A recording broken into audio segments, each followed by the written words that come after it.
Welcome to a special edition of the Citi Business Edition here on 97.3 Citi FM. For this and the next couple of weeks, we'll be looking at one of the most exciting pieces of research done on the behavior of Ghanaian consumers when it comes to certain financial products. I'm talking about the Old Mutual Financial Services Monitor, which provides deep understanding of the working Ghanaian market, looking at their financial attitudes, perceptions and behaviors in the informal and formal sectors. Now, this report was launched in Ghana a few months back, and I was privileged to be on a panel to discuss it. So today I've decided to invite the head of knowledge and insights and group marketing for Old Mutual, Vuyokazi Mabude, to help us put this in greater context. Vuyo, thank you so much for joining us here on the Citi Business Edition. Thank you so much for having me, Bernard.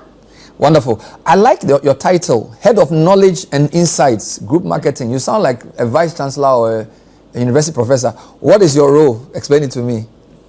I'm definitely not a university professor, but what is important, I think, in my role is making sure that the business has the right insights and the right knowledge to make decisions to serve our customers' needs. And so really what is important in the work that I do is making sure we bring consumer into the business. So the people we serve, the people that we are trying to partner with in their financial journeys. And that's really, in a nutshell, what I do. Before we get into the report, I'm sure a few listeners are wondering, what or who is Old Mutual and what do you do? In Ghana, we hear Old Mutual do great things. So what is Old Mutual and what are the great things that you do? Old Mutual is one of the leading financial services providers in the continent.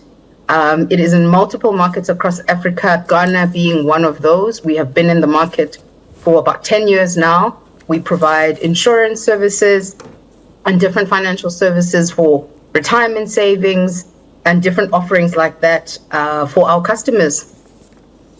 Wonderful. So obviously Ghana is one of your important markets. Talk to me about why a financial institution would not only do a very thorough research like this, but also decide to share it to the public. So what's going on here? Absolutely. So one of our beliefs with this work in the Financial Services Monitor that we do every year is that when we know better, we do better. We believe that for our customers and we believe it for the industry as well.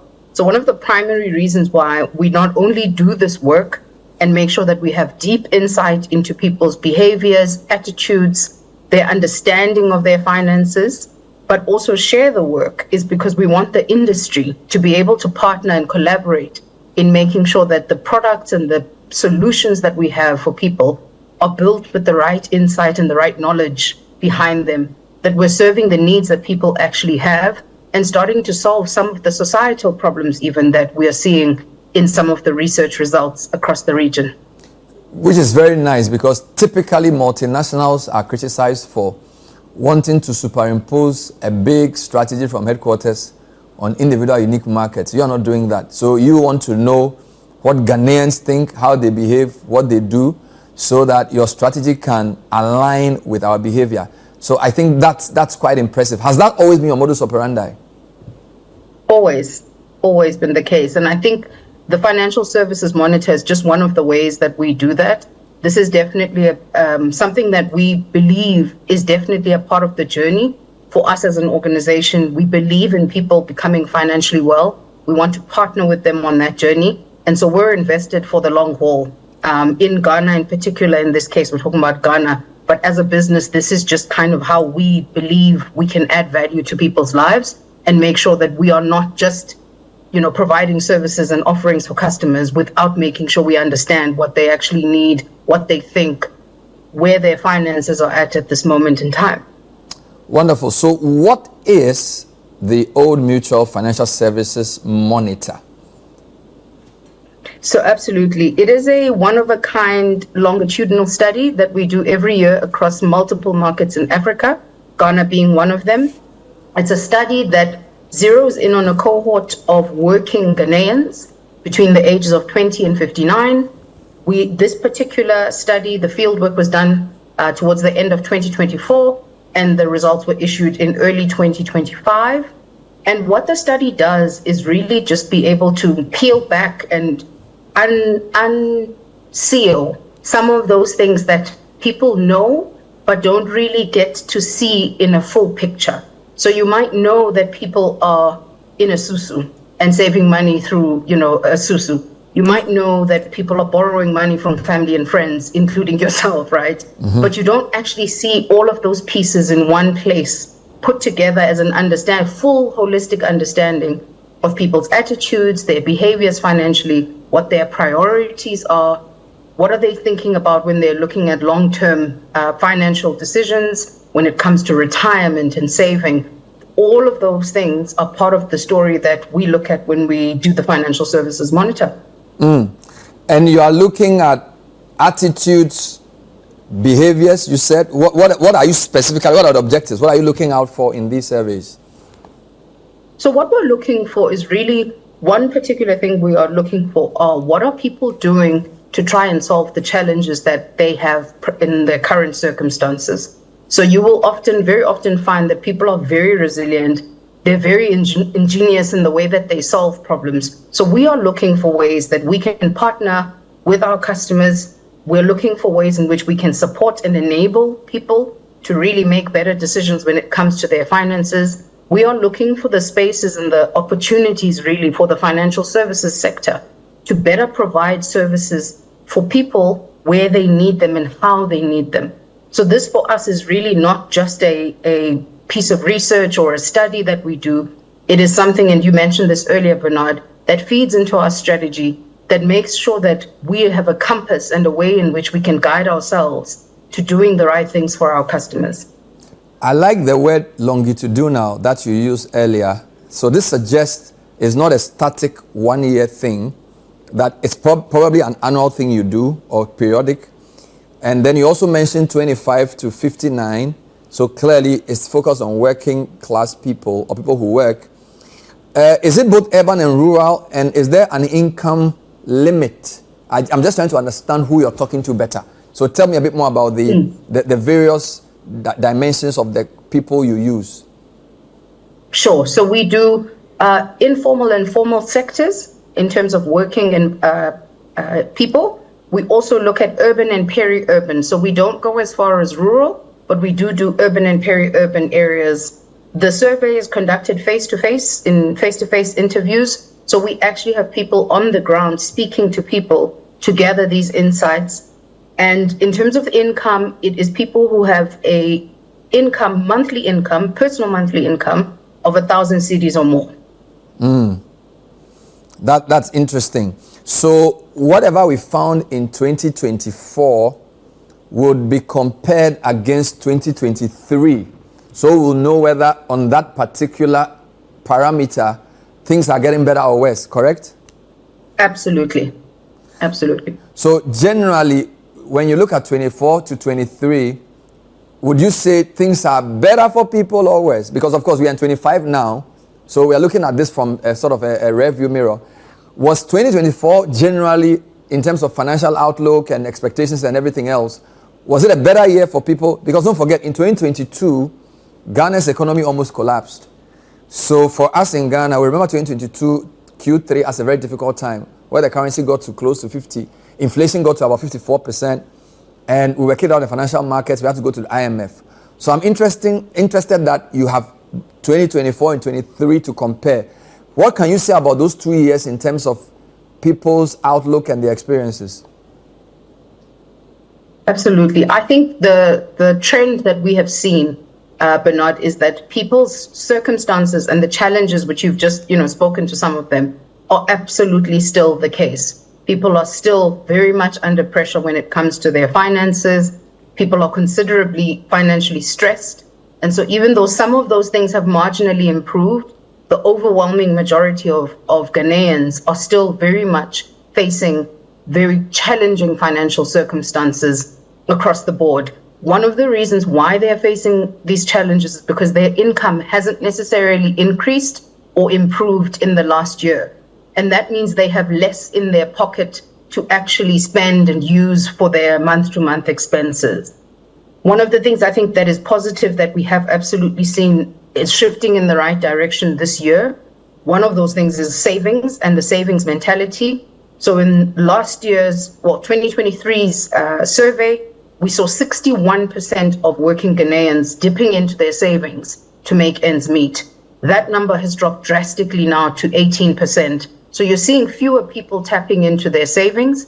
They are still saving a significant portion of their personal monthly income. So about 25% of their household and personal monthly income is going towards savings. And so we definitely are seeing that people are under a lot of pressure, but they are starting to make decisions and finding ways to try and be resilient and also thrive in certain aspects. One of the things that is unique to Ghana, in particular, we've talked a bit about the fact that this survey is done in multiple countries. One thing that is unique to Ghana is the sense of community and how that has impacted people's finances. We know that community is important across Africa, but very rarely do you see it in the extent that we see it in Ghana, where people are interconnected, even from a financial perspective. And the local term, which I hope I'm going to say right, of Biakoye, is alive and well in the market. So we see about 45% of people saying their number 2 financial priority is making sure that they can help and support family and friends financially. 38% of people currently are getting support from family, whether locally or abroad, in terms of managing their finances. So that interconnectedness in terms of how they're managing their finances is really something that stood out completely for us in the Ghana survey results, and that we don't see in any other country across the markets that we do the survey. So I will come to elaboration on what you just said. I wanted to just take you back a bit. I noticed the use of the expression financial stress, where you say a large portion of the working population, about 60%, continue to experience substantial financial stress in 2024. Although when you compare to 2023, you can say that 24 was a slightly better year than 23. Because, for example, I noticed that in 2023, about 24% of respondents were experiencing overwhelming stress. But that number is now just 10%. So we can say that things are were on a gradual uptick even before 2024. Is that correct? Correct. That's correct. Wonderful. So now, in terms of financial priorities, I thought it was interesting that income security was and remained the top priority for Ghanaians. Is that a unique Ghana situation? And by the way, what do we mean by income or job security? Sure. So absolutely. So I think what we mean in that statement is it encapsulates both the income people get from their jobs and the incomes that they get from their businesses. So one of the things we look at in the survey, and as a term that you will see in the report, it is available publicly, is the term polyjobbers. So 21% of Ghanaians are polyjobbers. These are people with more than one source of income outside of their job, day-to-day job. So what you're seeing when it comes to income in particular is people are very focused on trying to get multiple sources of income, because that will obviously help their financial well-being. And when it comes to job security or income security, it is people's efforts in trying to guarantee that they are able to have a stable, consistent income that will cover their expenses. What we have also seen in the survey is that 80% of people saying their income hasn't actually increased or improved since 2023. So I think this is one of the things that I mentioned earlier is contributing to that financial stress that people are feeling. And financial stress really is just that sense of, frustration or discomfort and concern and even fear in certain. So the people who have overwhelming financial stress are definitely people who have anxiety about their financial situations and their finances holistically. So when it comes to income, it is absolutely the number one priority for people in terms of making sure they have consistent, stable income to cover their expenses, to make sure that they can pay for their kids' education and things that are a priority to them. It is not unique to Ghana. So across the 4 markets where we do the survey, in every single one, income security and job security is the number one priority for people. But in terms of what is unique to Ghana, I suspect priority number 2 is unique, because if you ask a typical African what your financial priority is, I can understand income or job security. I can understand getting the best investment returns or paying my debts. But for people to say financially assisting others is their number 2 priority, that is distinctly Ghanaian. What did you make of that? And how does that compare to other markets? Absolutely. And I think we were fascinated by seeing this. So this financially assisting others was in our survey in 2023, but it was only ranked in 5th place. So it definitely was not a top priority for people. But it's moved from 5th place to 2nd place in the space of a year, which tells you that this is really, really something that people are not just focusing on, in paying lip service to it. They're actually doing it. People are helping family and friends with financially in whatever way that they can. It is uniquely Ghanaian in the studies that we have seen.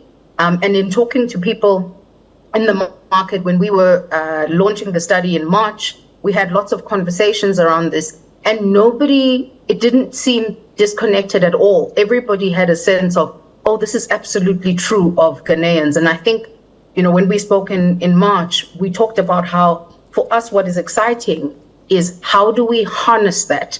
How do we make sure that priority of supporting and helping one another and that interconnectedness is actually a catalyst for growth and financial well-being, rather than becoming something that becomes a concern where people, are indebted because they're helping family and friends. How do we actually harness that and help people to do that responsibly and in a way that doesn't negatively impact their financial well-being? So definitely something that's unique to Ghana.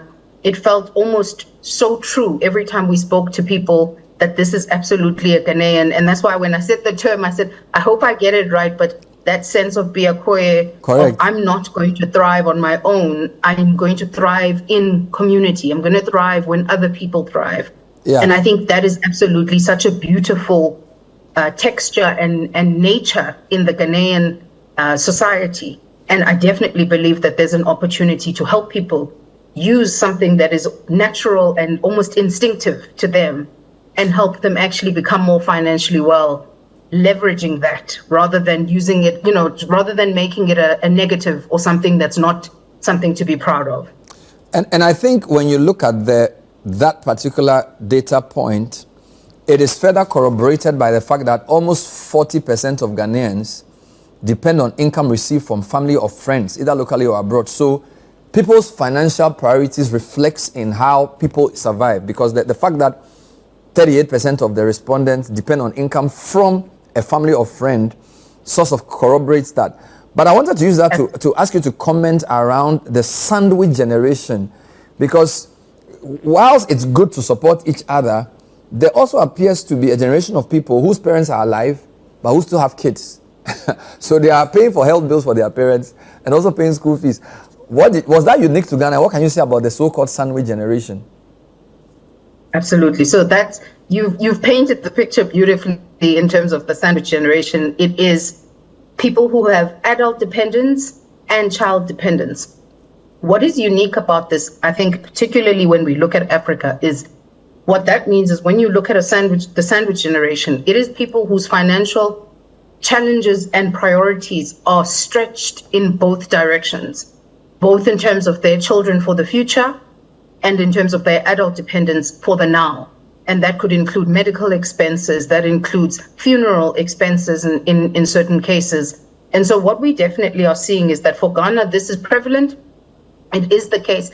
It's not necessarily growing at a fast rate or something that is a standout from a Ghanaian perspective. Some of the other markets are a little bit ahead of Ghana in this case, and that's not a bad thing or a good thing.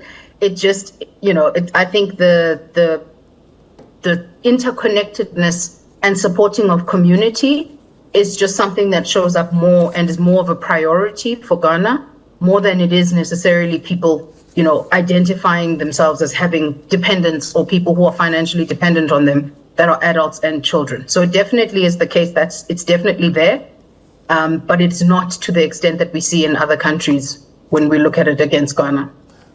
Wonderful. This is the Citi Business Edition, and today We are discussing the Old Mutual Financial Services Monitor, a fantastic work done by Old Mutual Financial Services Company across many countries. And my guest is the head of knowledge and insights group marketing for the company, Vuyokazi Mabude. We'll take a short break. When we come back, we'll find out more about the unique insights this report.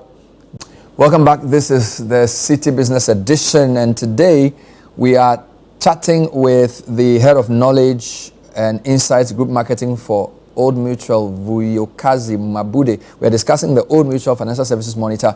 The 2024 edition was released actually in 2025, and we actually had a great panel on it. Vuyo is helping us understand some of the unique insights we can glean from this for our personal and corporate financial progress. So Vuyo, thanks for staying with us. One of the things I couldn't help noticing was the low resort to financial advice. I think there was a question about whether you had a financial advisor, and a lot of people didn't really think it was necessary, although people were really financially stressed. What's going on here? Is it that they are financially stressed and therefore they don't have time for an advisor, or they are financially stressed because they don't have an advisor? I think that both things could be true. So I think definitely from a financial advisor and financial advice perspective, we saw 90% of people saying they don't have a financial advisor. So only 10% of people actually getting financial advice from an advisor. And the bulk of people actually also, when we asked them where do they go for financial advice, many people talked about word of mouth, which means from family and friends, or people in their community. And I think, to talk to your point about, is there financial stress being driven by not having advice? I think that's absolutely true. And it is so important for people to make sure that they have financial advice. And I think one of the things we do see is this myth or misunderstanding that you have to have money to have financial advice, or you have to have money to need financial advice. And that's definitely not the case. People need financial advice to navigate challenges like, moving cities or having an elderly parent that you're trying to care for. Any of your circumstances and any changes in your finances actually probably do need some financial advice from a reputable, financial services provider like an Old Mutual. You can reach out to Old Mutual, for example, for financial advice. And I think that would really be the beginning of people making sure that they can take care of themselves and their families for today and for tomorrow. And that's really where the value of advice comes in, is to help you to not just make, ends meet now, but also to help prepare you for the future. And that for us is really, really important when we think about our customers and how we want to help them sustain, grow, and protect their prosperity, into the long term. So absolutely, financial advice is critical. And I think it definitely is an opportunity for us as Old Mutual, but also as an industry, to make sure that we step up what we're doing from a financial advice and financial education perspective.